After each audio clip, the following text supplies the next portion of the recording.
मैं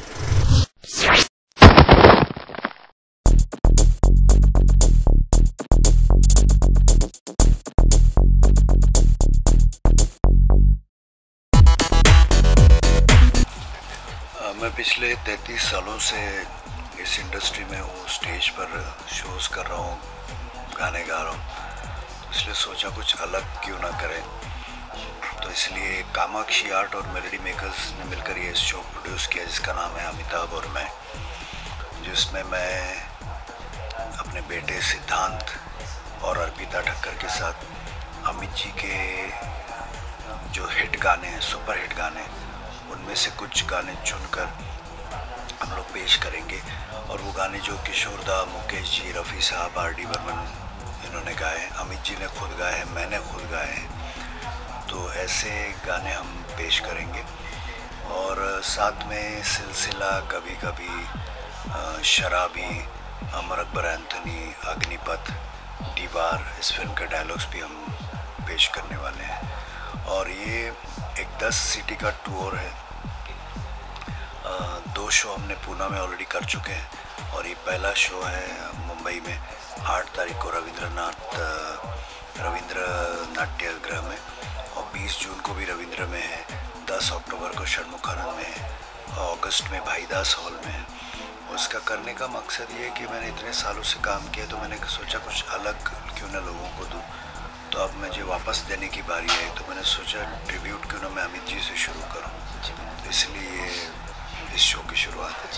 10 अक्टूबर अमित जी होंगे और सारी दुनिया होंगी, और आप और सिद्धांत और अर्पिता के साथ कुछ प्रेशर है आपके ऊपर कि अमित जी सामने होंगे और लाइव कॉन्सर्ट?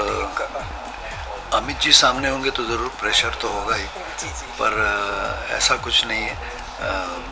एक बार मैं स्टेज पे चढ़ जाता हूँ तो फिर ऐसा कोई प्रेशर होता नहीं, उल्टा ऐसा लगता है कि अमित जी को देख के और इंस्पायर होगा, अच्छा परफॉर्म करने के लिए इंस्पायर ही होगा मैं।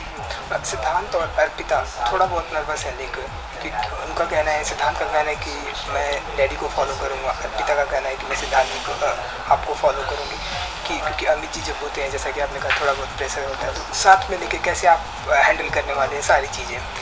मुझे क्या लगता है ये सारे प्रेशर्स होना ज़रूरी भी है, तभी शो अच्छा बनता है। और हमको पता है कि एक बार हम स्टेज पे जाएंगे, एक बार शो शुरू होगा, एक बार पर्दा खुलेगा, उसके बाद हम जब परफॉर्म करने लगेंगे हम लोग सब कुछ भूल जाते हैं, सिर्फ ऑडियंस होती है और हम होते हैं, और उस वक्त प्रेशर वगैरह सारा निकल जाता है, बहुत अच्छा परफॉर्म करने लगता है। जी बिल्कुल। सुधीर जी, 1 जुलाई 1916 को आप बॉर्न हुए, इस दुनिया में आए, तब से लेके आज तक की ये जो जर्नी रही आपकी, ढेरों सारे लेजेंडरी एक्टर के साथ में आपने, कैसी रही है जर्नी? मैं अपने आप को बहुत खुशकिस्मत समझता हूँ कि बचपन से लेकर अभी तक बहुत से बड़े लोगों का साथ मिला, उनका सहवास मिला। बचपन से अपने पिताजी के साथ पेंटिंग की मैंने, तो 74 से 82 तक मैं पेंटिंग करता रहा। फिल्म्स के पोस्टर्स बनाए मैंने, प्रेमनगर, जूली, स्वयंवर, स्वर्गनर्क और स्वयंवर, और उसके बाद 82 से मेलोडी मेकर्स के साथ हूँ, स्टेज पर गाने गा रहा हूँ। और 82 से 87 तक किशोरदा के साथ काम किया, 86 से अभी तक आशा जी के साथ शोज़ कर रहा हूँ मैं, अमित जी के साथ 90 के बाद काफ़ी वर्ल्ड टूर्स किए, लता जी के साथ 95-97 में वर्ल्ड टूर किए। तो इतने जो महान दिग्गज लोगों के साथ मुझे काम करने का मौका मिला, मैं ऊपर वाले का बहुत बहुत शुक्रिया अदा करता हूँ। मुझे बहुत कुछ सीखने को मिला, इनसे मिल सका मैं इस जन्म में, ये बहुत बड़ी बात है मेरे लिए। तो बहुत खुशकिस्मत समझता हूँ अपने आप को। जी बिल्कुल। If I am wrong please correct मी कि ज़लज़ला आई थिंक पहला playback singer, is it true? हाँ, तो कैसे ये जो प्लेबैक सिंगर कैसे मिला ये आपको? 86 में मुझे आशा जी ने एक शो में देखा, वहाँ मेरा परफॉर्मेंस उनको बहुत अच्छा लगा और वो मुझे आर डी बर्मन के यहाँ ले गए, जहाँ मैंने एस डी बर्मन साहब का गाना गाया था। तो वो गाना सुन के आर डी बर्मन साहब इतने इम्प्रेस्ड हुए कि उन्होंने मुझे पहला ब्रेक दिया फिल्म ज़लज़ला के लिए 1986 में। तो मैं प्लेबैक सिंगर बन गया पंचमदा की वजह से। अमित जी के साथ आई थिंक अजूबा ये गाना, अमित जी के लिए जो मैंने पहली फिल्म गाई थी वो थी अजूबा। उसमें मैंने पहली बार अमित जी की आवाज़ में गाया और वो सुनने के बाद अमित जी खुश हुए और कहा भैया हमारी आपकी आवाज़ें तो बहुत मिलती जुलती है, मुझे तो पता ही नहीं चला ये गाना मैंने कब गाया। तो ये हमारी पहली मुलाकात थी अमित जी से। उसके बाद जुम्मा जुम्मा है, उसके बाद बड़े मियाँ छोटे मियाँ, मेरी मखना, शावा शावा, सोना सोना, कोहराम, कई फिल्में आई। तो तब से अमित जी के साथ जुड़े हुए हैं। तो ये जो जर्नी थी इतने साल कैसी रही अमित जी के साथ में, और जो बॉन्डिंग थी अमित जी के साथ में? अमित जी के साथ जर्नी बहुत ही ज़्यादा अच्छी रही, बॉन्डिंग बहुत ही अच्छी है, बहुत रिस्पेक्ट है एक दूसरे के लिए। और उनके घर में कोई भी फंक्शन होता है तो हम ज़रूर उसमें बुलाए जाते हैं और बहुत शोज़ किए साथ में। और अमित जी भी जो मेरा टैलेंट है उसको बहुत अप्रिशिएट करते, बहुत तारीफ़ करते। जी बिल्कुल। और एक बात जो आपने कही, अमित जी ने खुद ये बात की कि भाई आपकी और मेरी जो आवाज़ है वो मिलती जुलती है। ज़्यादा मुझे नॉलेज तो नहीं है, लेकिन मैंने जो नोटिस किया कि जो पहले के जो सिंगर थे लाइक आप थे, जो एक्टर की आवाज़ में सेम वो गाने लोगों के सामने प्रेजेंट करते थे। जैसे आप हैं तो जब अमित जी स्टेज पे गाते हैं तो लोगों को लगता नहीं कि ये किसी और की आवाज़ है, अमित जी की आवाज़ है। आज हमारे इंडियन सिनेमा में ये जो चीज़ें वो देखने को नहीं मिलती, तो क्या कुछ कहना चाहेंगे आप इसके बारे में? नहीं वो तो क्योंकि एक्टर की आवाज़ कुछ और होती है, गाने कुछ और होते हैं। हाँ, बहुत सी बार आजकल होता है कि एक्टर की आवाज़ कुछ होती है, सिंगर की आवाज़ कुछ होती है, मिलती जुलती नहीं है, वो मैच नहीं करती।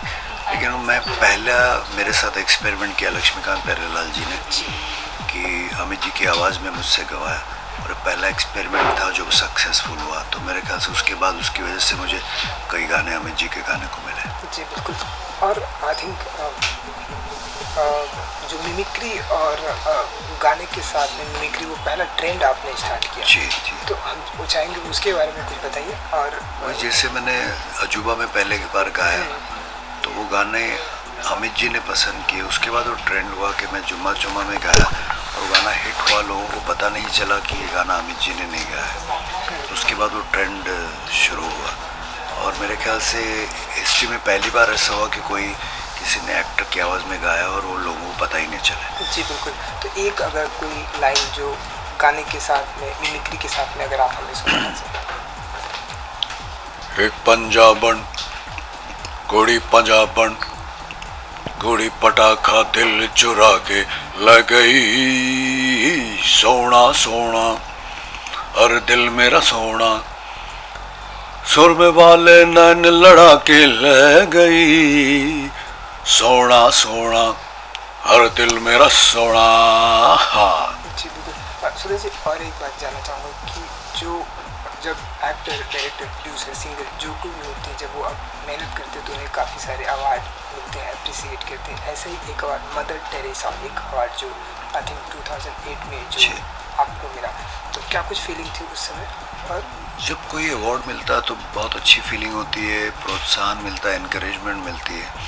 उसी तरह कलकत्ता की जो मदर टेरेसा जो संस्था है, उन्होंने मुझे best singer of the millennium का ये अवार्ड दिया और मेरे इतने साल के कंट्रीब्यूशन के लिए उन्होंने मुझे ये अवार्ड दिया, तो बहुत अच्छा लगा और ऊपर वाले का मैं बहुत बहुत शुक्रिया अदा करता हूँ उसके लिए। और अमित जी के जितने भी गाने आपने गाए हैं सारी दुनिया में पॉपुलर तो है, आपका जो कौन सा फेवरेट रहा है? चाहे तरह अमित जी के लिए मैंने बहुत गाने गाए। पहले तो मेरा फेवरेट तो वही है जुम्मा जुम्मा ऑफकोर्स, जिसने मुझे नाम और शोहरत दी। लेकिन उसके बाद मेरी मखना जो है आदेश श्रीवास्तव जी ने जो गाना बनाया वो बहुत पसंद है मुझे। सुरेश जी, आपका जो जॉनर था उसके बाद अब जो आज का जो जॉनर है लाइक सोनू निगम है, श्रेया घोषाल है, आपके बेटे भी हैं परफॉर्म करते हैं, तो जो नए सिंगर आ रहे हैं आप उनके बारे में क्या सोचते हैं आप? नए सिंगर बहुत टैलेंटेड हैं, बहुत बहुत ज़्यादा टैलेंट है उसमें, बहुत इंटेलिजेंट है, बहुत होशियार है। और अच्छी बात ये भी कि इन सबको गाने के मौके भी मिल रहे हैं। हमारे वक्त पे मौके कम मिलते थे, लेकिन टेलीविज़न शोज़ आ रहे हैं नए नए, उसमें भी लोगों को चांस मिल रहा है। और इंडिया में मेरे ख्याल से बहुत ज़्यादा टैलेंट है और सबको मौका मिलना चाहिए।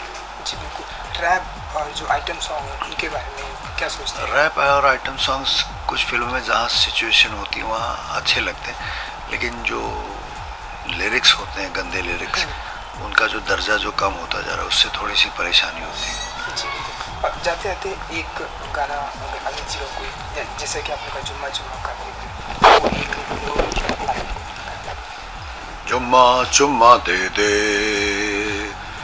जुम्मा जुम्मा दे दे जुम्मा, जुम्मे के दिन किया जुम्मे का वादा, जुम्मे को तोड़ दिया जुम्मे का वादा, ले आ गया रे फिर जुम्मा जुम्मा जुम्मा दे दे।